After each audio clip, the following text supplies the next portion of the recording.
guys, I'm Sydney. And I'm Edgar. This is our tiny home. This is Vanessa, 2011 Mercedes Sprinter, 144-inch wheelbase. We've kind of got a deal out of it, so we ended up just getting this one versus another brand. But yeah, we found a good price in Virginia, so we just shipped it from Virginia to Indiana, and then we started the build. Yes, I would say that we're happy with it. All right, so our countertop is actually a door that was like $35 from the 1940s that one of our friends found. So, and then we put a walnut stain on it. So then we have our mini fridge. It's a 3.2 cubic foot mini fridge. So it's a little bit bigger than ones that you might see in a typical build.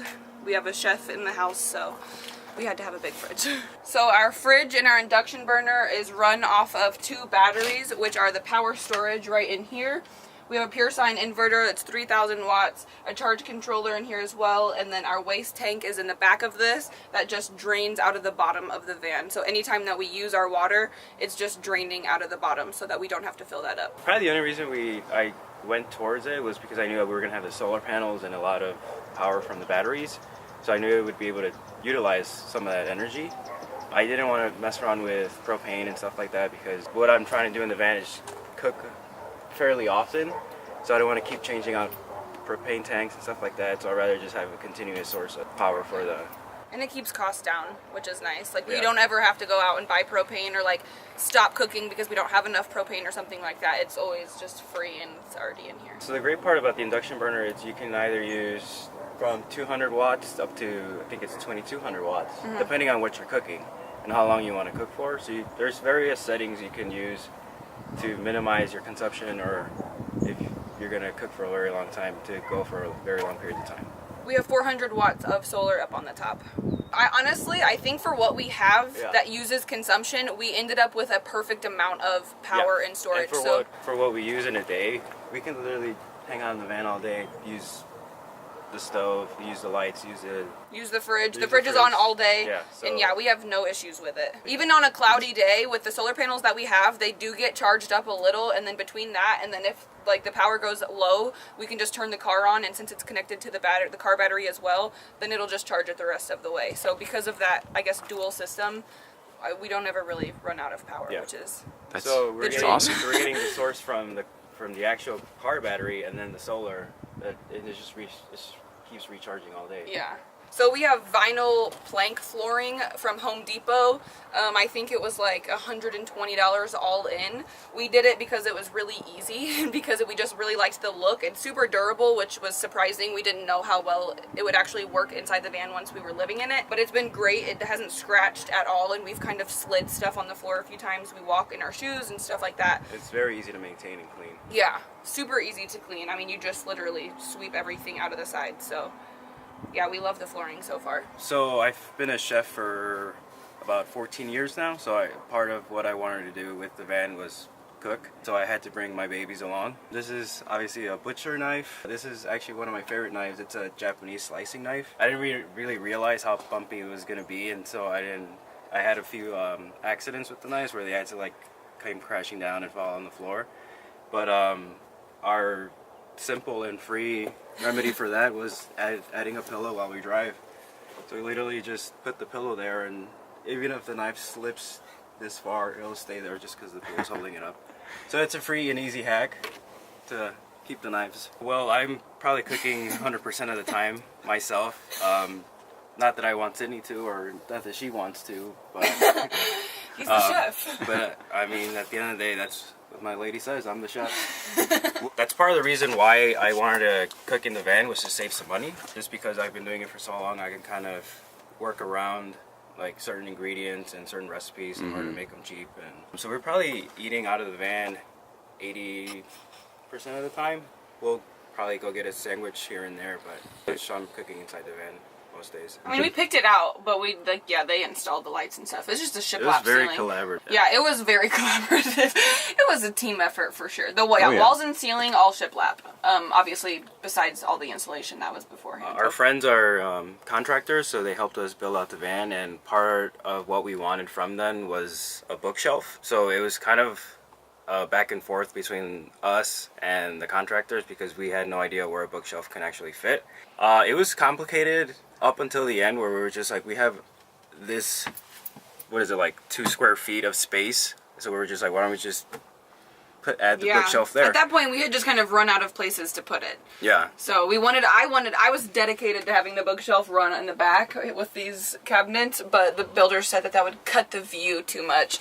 So they wouldn't let me do it, even though it's our van. But I didn't care. I trust them. And so, yeah, they ended up installing just a smaller bookshelf over here in the kitchen, which works because he does have a lot of cookbooks, so we can display those nicely in the kitchen. It was a very democratic process, I would say, because they would put their input and then we would come forward with our input, and then we were kind of, okay, that might not work, but we like that idea from you guys, and that's kind of how we went about it. So trust your builders; they know what they're doing too. Yeah, but also, I mean, we put pressure on them a couple times, just because There is some things, I guess, when you're working with someone else, they'll say, oh, but that's going to be easier. And if that's not what you want, and you know that what you want is possible, then push for what you want. Our builders did not want us to have an induction burner because it was just going to be more complicated than having something with propane. But, I didn't want propane, and I knew I didn't want propane. And I pushed and pushed and pushed, and I mean, they did it. We have an induction burner. It looks great. We love it. And our filibustered, and we got our electrical system can handle it. So, in the same breath, definitely trust who you're talking to. But if you know it's possible, push for what you want, because it's your home at the end of the day. And I knew I didn't want propane in my home. That was just our thing. So obviously we have a lot of spots in this van where we can store stuff. One of the spots is here. I have a lot of extra kitchen stuff here. And if you go down this way, we have a lot of our dry storage, pastas and rice and spices and stuff like that. That was on her right there. She prettied it up for me. So we installed a 3-inch lip along here. A lot of people ask how these mason jars don't fall, but actually the bottom part of them is all the way in behind that lip. So we've never had an issue with any of these falling. We've gone on some really rough roads and we haven't had any problems yet. So that's worked out really well. And then we have our sink here. We wanted a little bit of a bigger sink, but for him having a prep area for his cooking and stuff like that, we went with a little bit of a smaller sink. And then we have our water here. On-demand water pump. Yep, so we have a 12-volt water pump that is under here, which we can go into. This is really just kind of basic kitchen storage stuff. So we have a basket with paper plates, paper products, and things like that, which probably is not the most eco-friendly, but we're working our way there.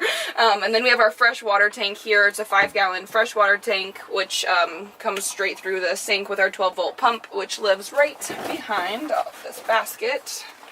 But other than that, that's everything, and his pots and pans are back there as well, so that's where he keeps all of his bigger stuff for the kitchen. Most of the time, my method is kind of just rinse as quickly as possible, all the dirty dishes, scrub them out, and then kind of just rinse them again.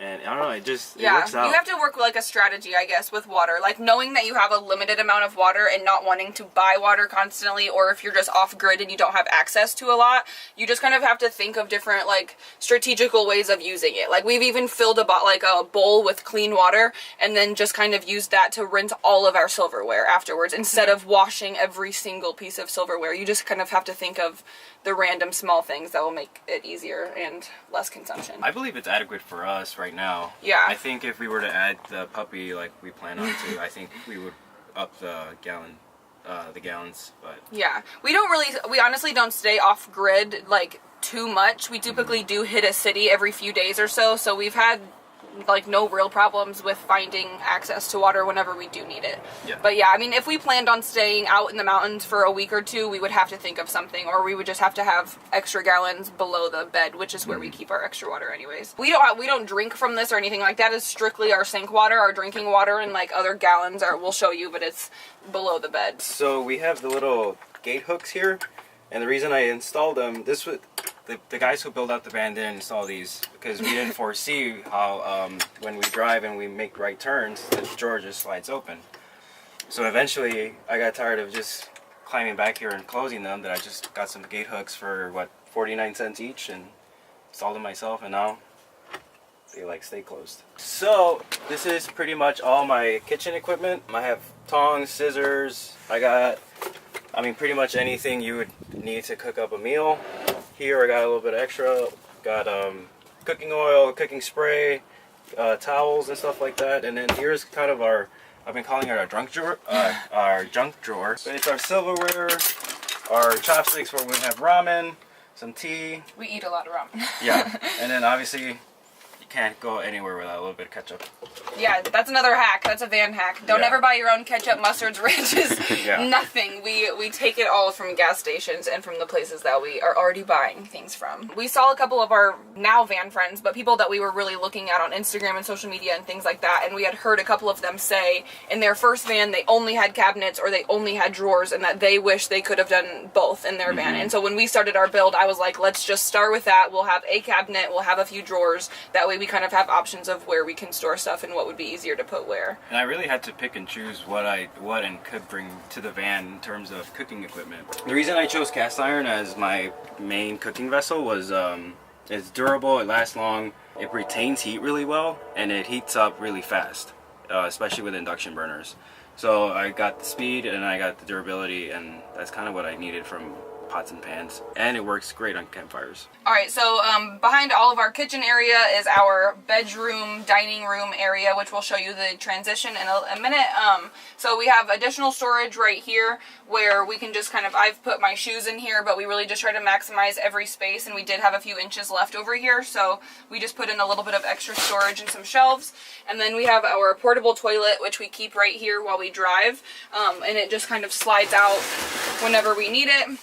It holds 2.5 gallons, which we have to empty like once or twice a week. We've loved having the portable toilet. I would recommend to anybody who's doing the build on a budget and can't afford or doesn't have the space for a full private bathroom, which is kind of a luxury, and we would have loved to do that, but we just, I mean, with space and money and everything, we chose to just go with a cheaper option of a portable toilet, and it's worked out really well so far, I think. I would do that next time for sure. He empties.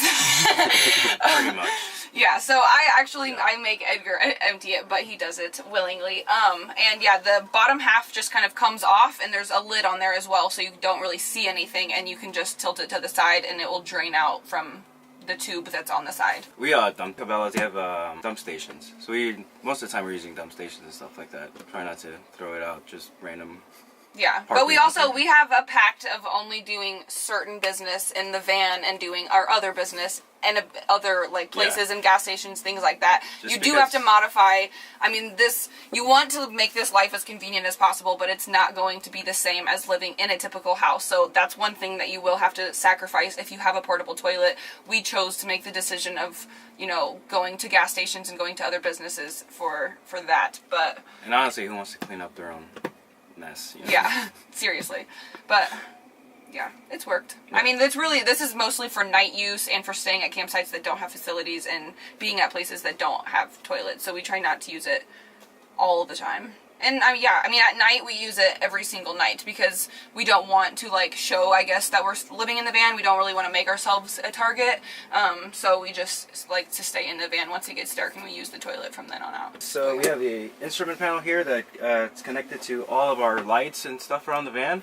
This is for our sink over there, and most of these lights are run on LED, so they're very durable and they're going to last a very long time. I like lose a 0.1 percentage if I have them all on, but as soon as I turn them back off, it's a very sunny day right now, and it'll replenish like in 5 minutes probably. I will say the one thing the guy who built out the van, I thank him for every day, is that he put so many outlets throughout the van, and that's been very helpful, just because we want to charge our phones or our cameras, or we want to do multiple things at once. Just having outlets all over the van really helped. He has the outlets running at all times, along with the fridge.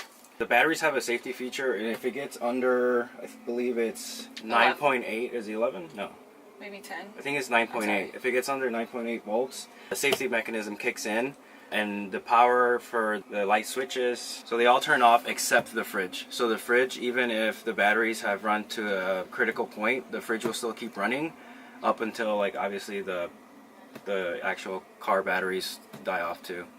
So yeah, I guess some of just the more style features, we really wanted it to feel like separate rooms, even though it is all one small room. So we really wanted to somehow make the walls look a little bit different. So we chose just a subway tile backsplash for the kitchen, just to give it like a good separation, I guess. And then we have the divider here with the gray.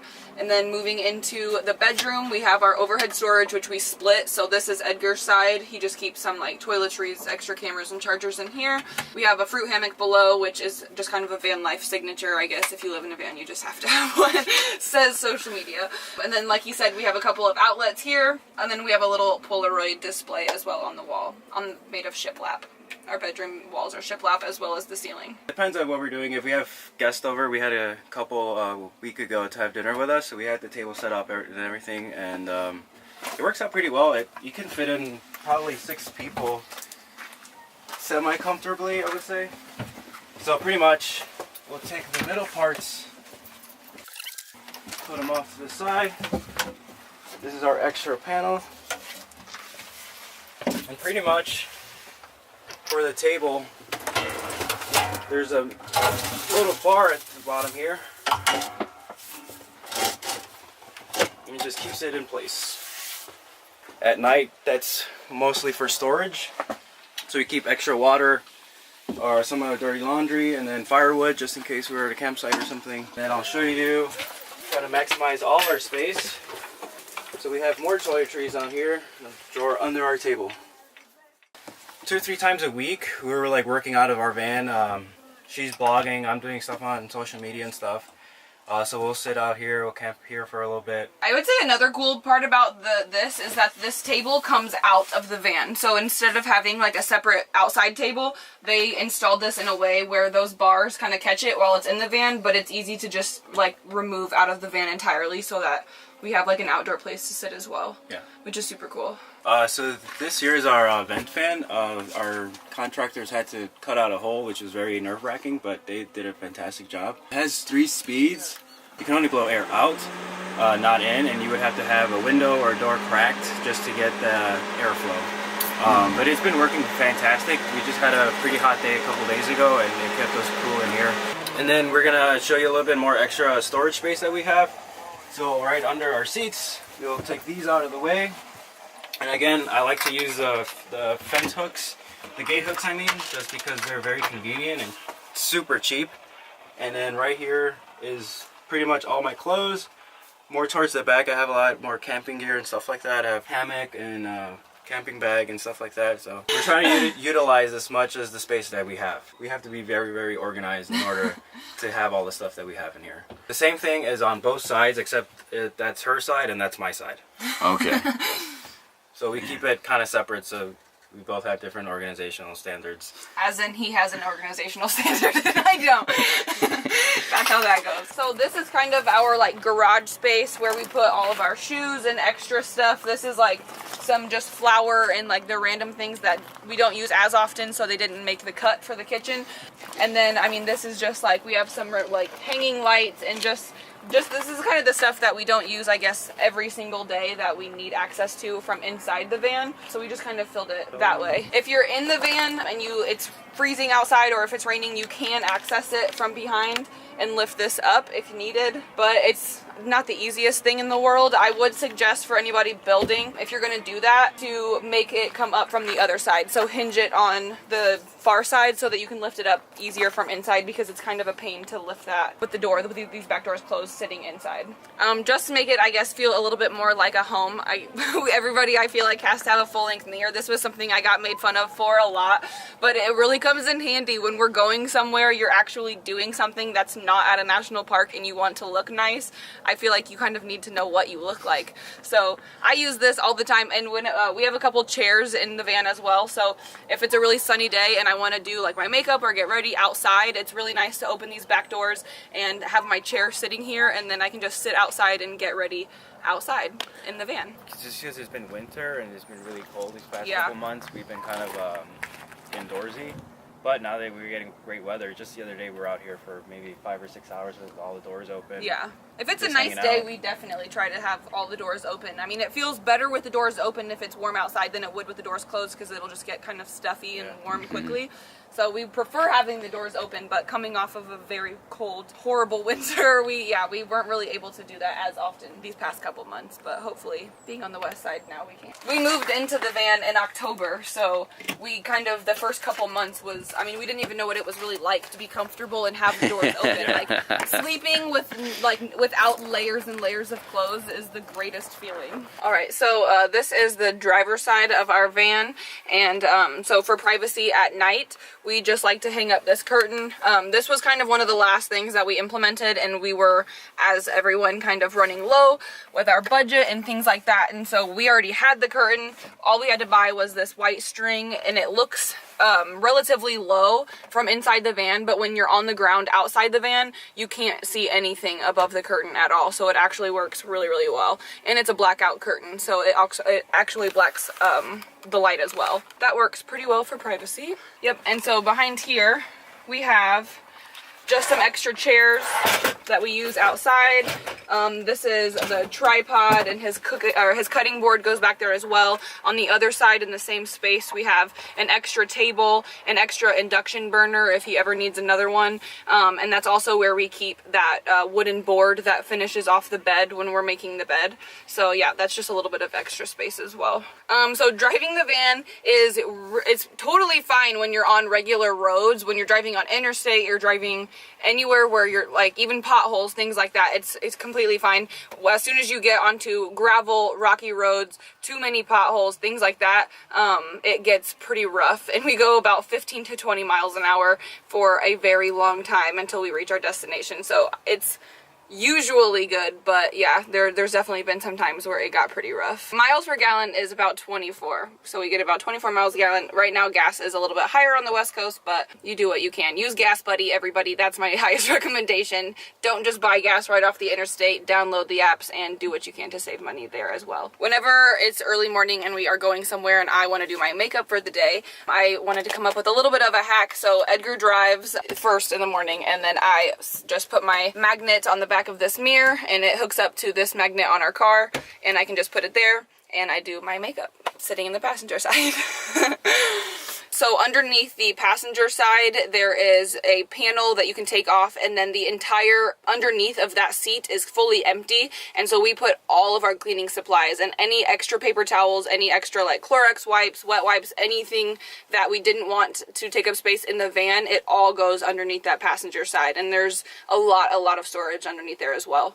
Yeah, this is our only like cooling system for when it gets too hot in the van, which, I mean, this was, I would say $10 to $12 on Amazon, and it works so well. Like, yeah. This, I mean, it takes almost no power. It hooks into that little panel that we have with all of our electrical. It has a super long cord, so we can take it anywhere in the van while it's plugged up. But yeah, this is really our only like means of cooling, and we haven't had any problems with it so far. And we've had some warm days, so. Thanks for tuning in, guys. Check me out at Edgar Coronado1 on Instagram. And I'm Divine on the Road. I also have a website for anybody that has questions. I've written a lot about our build and the different details and measurements. If you have questions, go ahead and find me on the contact page on my website, which is divineontheroad.com. And I'm happy to answer any questions. I'll give any measurements that you guys need. Pretty much anything. We're very open to helping people live this kind of lifestyle as well. So for Instagram, Facebook, for my website and everything, the links will be in the description below, so you can find us there.